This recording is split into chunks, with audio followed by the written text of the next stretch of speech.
remember the first time I met someone who'd murdered another person. I was in prison at the time, not because I'd committed a crime, but because I'd started a role with a theatre company.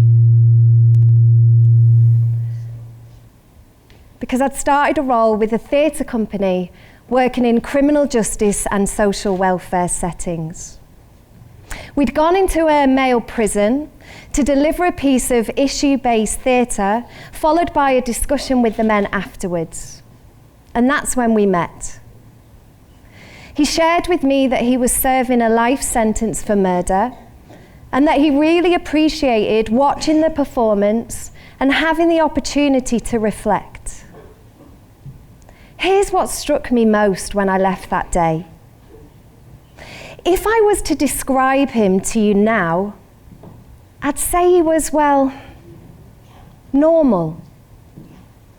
He wasn't frightening. He wasn't scary. He wasn't the monster I might have imagined growing up. Instead, he was someone taking responsibility for his actions and clearly living in deep shame. And that's when my journey began. A journey into seeing people not for what they've done, but for who they are. And that day I had a realization, and it stayed with me ever since, that we are not our worst moments. We are our next best one. I first stepped into a prison in 2009. I was 29, idealistic, motivated, eager. I had just landed my dream role with a theatre company, taking workshops and performances throughout the criminal justice and social welfare settings. Over the next 15 years, I would meet thousands of people behind bars, across the entire spectrum of offending throughout the UK and beyond. And what I found, time and time again, wasn't a list of crimes. It was people. People with trauma. People with humour. People with sadness. People with dreams. And I began to realise there was no neat line dividing good and bad. There were just humans. Messy. Complex. So now let's shift. Notice what comes to mind when I say the word yoga.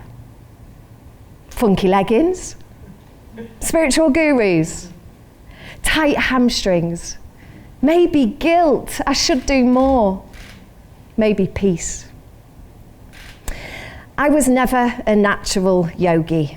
I was a cardio queen, known for delivering high-impact aerobics to drum and bass music. In fact, I was the person who would leave a yoga class before the relaxation. I mean, what kind of a person's got time to lie still for 10 minutes? Turns out the kind who really needs it. In 2017, I booked a yoga holiday in Morocco, and around the same time, I was hitting a personal rock bottom. A challenging relationship left me a shadow of my former self, and I was lost, disconnected. The yoga shone a light on it all, and I could no longer hide. It became this anchor that supported a journey back to reconnection, and that holiday turned into a full teacher training and ultimately a huge turning point. For me, this wasn't about whether I could touch my toes. It was about how I could touch my own heart. This wasn't about whether I could do the splits. This was about putting myself back together again. During that training, I heard about 2 different organisations sharing yoga and meditation in prison, and I just knew that was a path that I had to follow. So over the next few years, I completed various trauma-informed trainings with both organisations, and then I started teaching in a substance misuse recovery centre, then in prisons, then in probation hostels, in domestic abuse refuges and rape and sexual violence projects. And what I saw was magic. Let me paint a picture. Imagine a large sports hall, a men's prison down the gym. It was time for morning class. A new guy joined. He was tall, broad shoulders, muscular, tattooed arms and a hardened exterior. It was his first ever yoga class. At the end of the 60 minutes, he shared in front of everyone, "That is the most relaxed I've felt in a decade. And I feel like I just want to be kind and gentle." As we packed up for class, he was rolling up his mat and he said, "Look, I'm even rolling my mat up gently." That morning, it felt like it was more than just his muscles that stretched. It was his sense of self. And I see that pattern again and again. There was a woman at the probation hostel. She'd just come out of prison and she told me flat out, "I can't do yoga."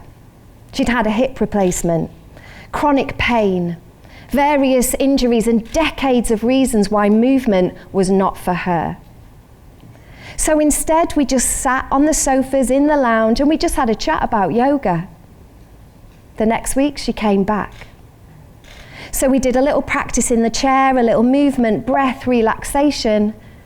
She kept coming back.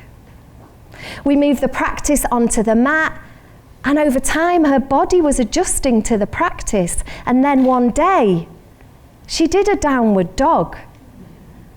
And I'll never forget it. Not because it was perfect, but because it was powerful. A few months later, my brother and I were running a 3-day retreat, and the woman, along with another resident, went through all the necessary paperwork. The risk assessments were approved, and that day she joined in like everybody else. No past, no label, just a woman on a mat doing yoga. But we both knew that journey. So, if you like, let's take a moment to breathe together now. Just feel your feet on the floor. Sit upright but soft. Eyes can be open or closed, your choice. And when you're ready, take the breath in and sigh it out. Let's do it again. And this time, if you like, as you breathe in, lift the shoulders to the ears. And as you breathe out, drop them. Let's do it one more time, and I invite you to really feel it. And if there's space, if you want, as you breathe in, stretch your arms up. And when you're ready to breathe out, let them go. That space creates shifts. And that presence provides possibility. And that possibility is what I see every time someone steps on a mat in these spaces. I've witnessed men in prison with tears roll down their cheek, unprompted say, "I feel like I'm releasing some of my childhood trauma." I've witnessed people at the recovery centre come fresh from sleeping on the streets, and then weeks later they spring off their yoga mat claiming to feel 10 years younger. Incredible. And then moments like these make me wonder, what is it that sometimes gets in the way of such transformation? What is it that keeps people feeling stuck and small and unseen? I think it's rarely the body that holds people back. I think it's the weight of labels. So when it comes to labels, there are the ones that are placed upon people. Junkie, criminal, addict. These terms are heavy. They carry judgment, shame, and rigidity, and they keep people trapped in their worst moments. Then there are the label we give ourselves. I'm too old. I'm a failure. I'm not good enough. Repeat these long enough and they become like a prison. Not one made of bricks and bars, but ones made of self-doubt and fear and shame, and they keep our full potential locked away. But labels rarely tell the full story. So as well as a yoga teacher, I'm also a DJ, and I run a drum and bass fitness class. And I have lost count how many times people have said to me, "You don't look like a DJ. You don't look like someone who likes drum and bass." And I think, what do those people look like? For me, when I see people dancing in front of me, it's a beautiful sight. Music doesn't care who you are. The labels drop away, because when a beat drops, all that matters is connection to yourself, to others, to the moment.